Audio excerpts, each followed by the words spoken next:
नमस्कार, स्वागत है आपका यूएई खबर पर। चलिए शुरू करते हैं आज की ताजा बुलेटिन। सबसे पहले हम आज की हाइलाइट्स को जानेंगे, फिर खबरों को विस्तार से बताएंगे। लेकिन उससे पहले अगर आपने अभी तक अरब टाइम्स ऐप को डाउनलोड नहीं किया है तो फटाफट कर लीजिए। बता दें कि डाउनलोड करने के लिए आपको ज़्यादा कुछ करने की जरूरत नहीं है। जाना है प्ले स्टोर पर, सर्च करना है अरब टाइम्स ऐप, वहाँ पर आपको ऐप दिख जाएगा, आप उसे डाउनलोड कर सकते हैं। तो डाउनलोड ना। 300 यूएई बाइकर्स ने 280 किलोमीटर तक दोहराई अपनी बाइक, समर्पित किया श्रमिकों के नाम ये रिकॉर्ड। यूएई में अदालत में शपथ के बाद 2 लाख दिरहम का कर्ज माफ। अमेरिकी राष्ट्रपति डोनाल्ड ट्रंप मई में यूएई का कर सकते हैं दौरा। दुबई पुलिस ने फर्जी अफसर बनकर ठगी करने वाले गिरोह को दबोचा। टॉमकॉम ने सऊदी अरब में नौकरियों के लिए आवेदन किया आमंत्रित। क्या है आज के रियल रेट्स, क्या है आज के गोल्ड रेट्स और क्या है आज के दिरहम रेट्स, आखिर में जानेंगे। तो चलिए खबरों को विस्तार से बताते हैं। 300 यूएई बाइकर्स ने 280 किलोमीटर की ईद राइड समर्पित किया श्रमिकों के नाम। ईद उल फित्र के दूसरे दिन लगभग 300 बाइकर्स का एक बड़ा काफिला दुबई से शारजाह के कल्बा कॉर्निस तक गया और वापस लौटा। ये चैरिटी राइड का तीसरा साल था, जिसका मकसद समुदाय की मदद करना था। इस राइड को यूएई के प्रमुख बाइकर ग्रुप बाइकर ब्रदरहुड के अध्यक्ष विक्की एम ने आयोजित किया था। इसे biker buddies Eid brotherhood ride 2025 नाम दिया गया। इस राइड में 18 मोटरसाइकिल क्लबों के सदस्यों ने हिस्सा लिया, जिनमें महिला राइडर्स भी शामिल थी। कुल मिलाकर 280 किलोमीटर का सफर तय किया गया।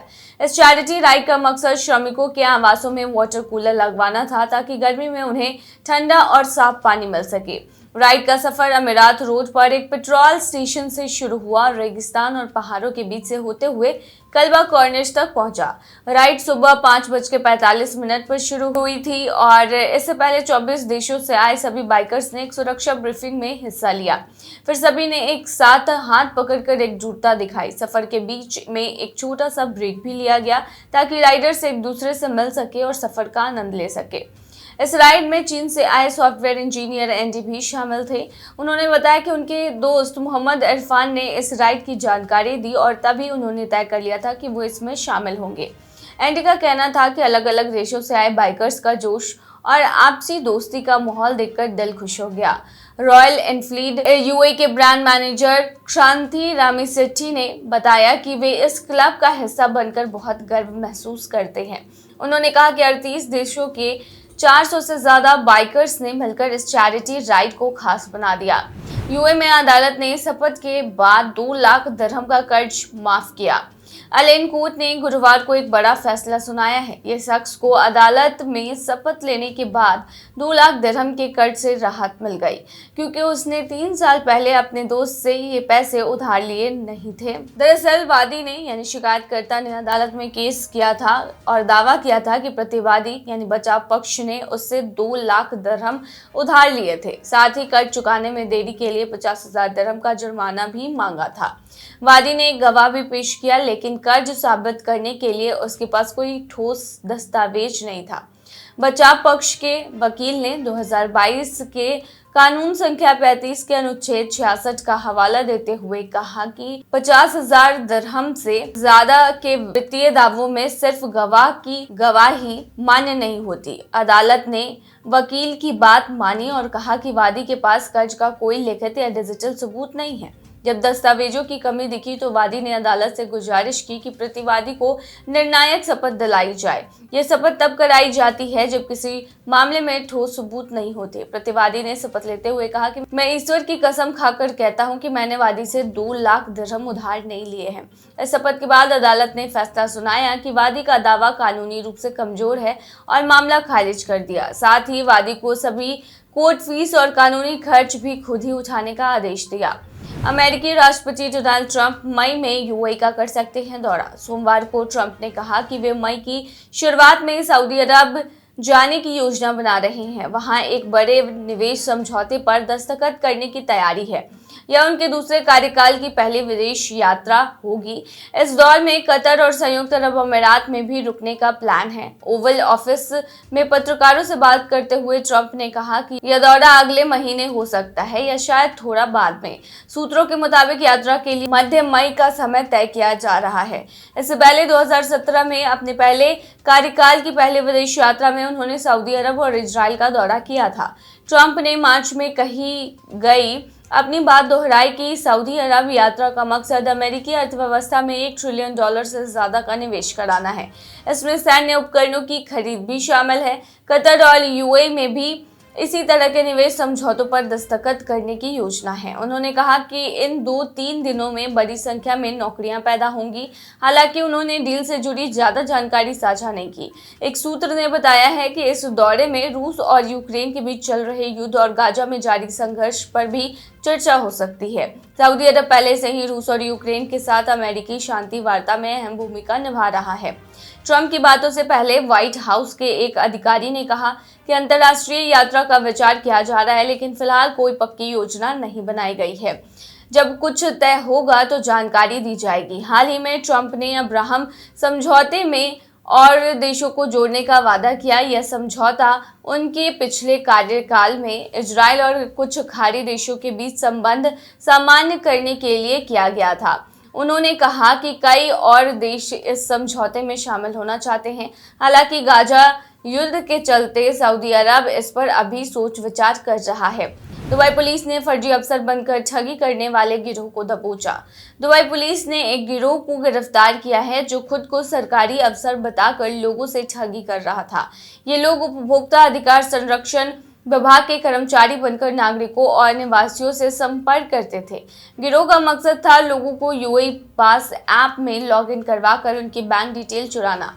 ठग लोग बड़े ही चालाकी से लोगों से उनके बैंक कार्ड नंबर और सीवीवी कोड जैसे संवेदनशील जानकारी मांगते थे।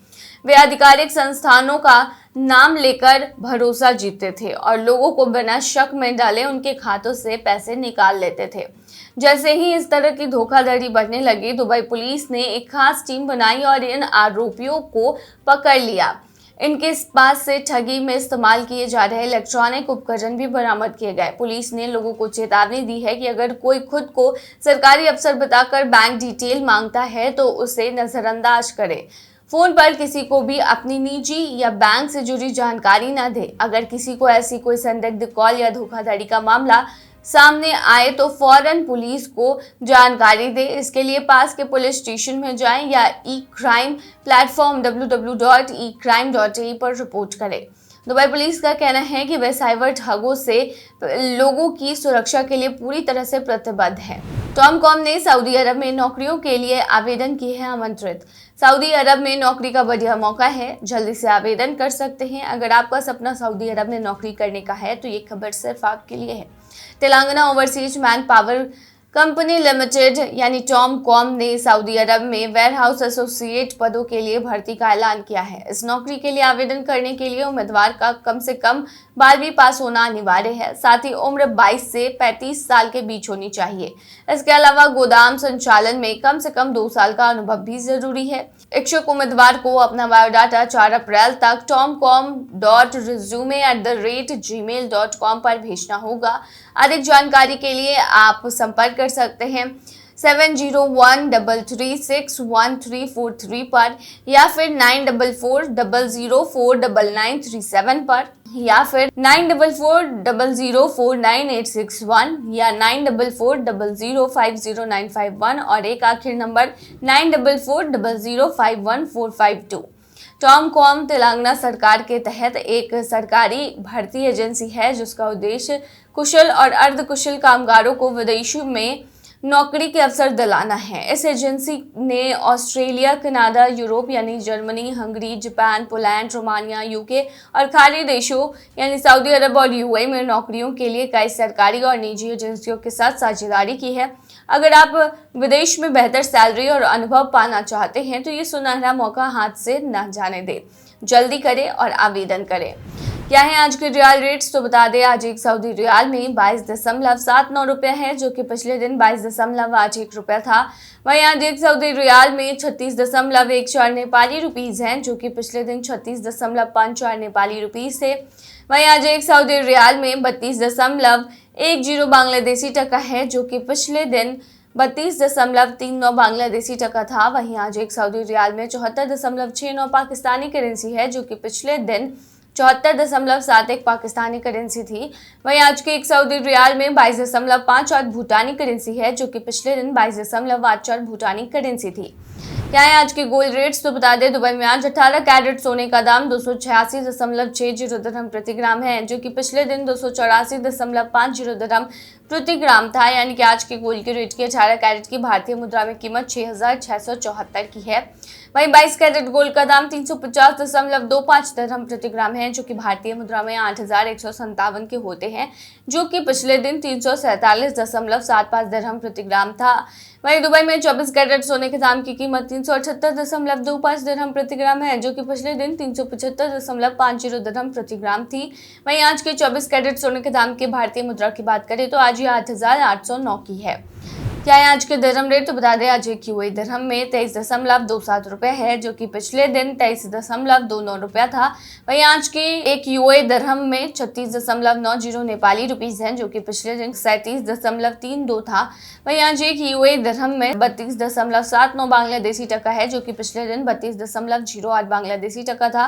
वहीं आज एक यूएई दिरहम में 76.29 पाकिस्तानी करेंसी है, जो कि पिछले दिन 76.30 पाकिस्तानी करेंसी थी।